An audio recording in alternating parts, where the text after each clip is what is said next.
নানা ইস্যুতে তৃণমূল তথা রাজ্য সরকারের সমালোচনায় সরব বিরোধী সিপিএম থেকে শরিক কংগ্রেস। পঞ্চায়েত নির্বাচনের আগে সেই সব সমালোচনার পাল্টা জবাব দিয়ে সরকারের সাফল্যকে সাধারণ মানুষের সামনে তুলে ধরতে দলীয় নেতাদের দাওয়াই দিলেন মমতা বন্দ্যোপাধ্যায়। সোমবার ক্ষুদিরাম অনুশীলন কেন্দ্রে দলীয় বৈঠকে মমতা নির্দেশ দেন কিভাবে তাঁদের বিরুদ্ধে আনা অভিযোগ ভোঁতা করে সরকারের কাজের খতিয়ান প্রচার করতে হবে। এদিনের বৈঠকে মমতা বন্দ্যোপাধ্যায় নির্দেশ দেন কোনোরকম সংঘাতের পথে না গিয়ে মানুষের অসুবিধা না করে সাধারণ মানুষের কাছে নিজেদের বক্তব্য পেশ করতে হবে। মুখ্যমন্ত্রীর পরামর্শ, একটা মাইক ও টুল নিয়ে শনি রবিবার প্রচারে বের হন। মূল্যবৃদ্ধি মোকাবিলায় সরকার ব্যর্থ বলে অভিযোগ বিরোধীদের।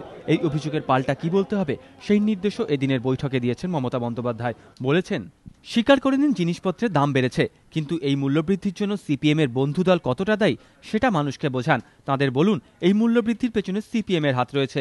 তারাই এক শ্রেণীর আড়তদারদের কাজে লাগিয়ে কৃত্রিমভাবে জিনিসপত্রের দাম বাড়িয়েছে।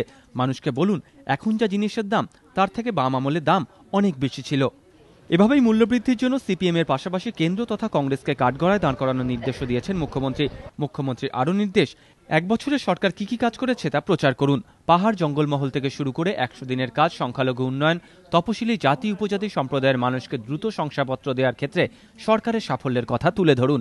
এদিনের বৈঠকে সিপিএম এর কড়া সমালোচনা করে মমতা বলেন, সিপিএম যাতে সরকার বা তৃণমূলের নামে অপপ্রচার করে ফায়দা না তুলতে পারে তার জন্য ওদের বিরুদ্ধে পাল্টা প্রচার চালান।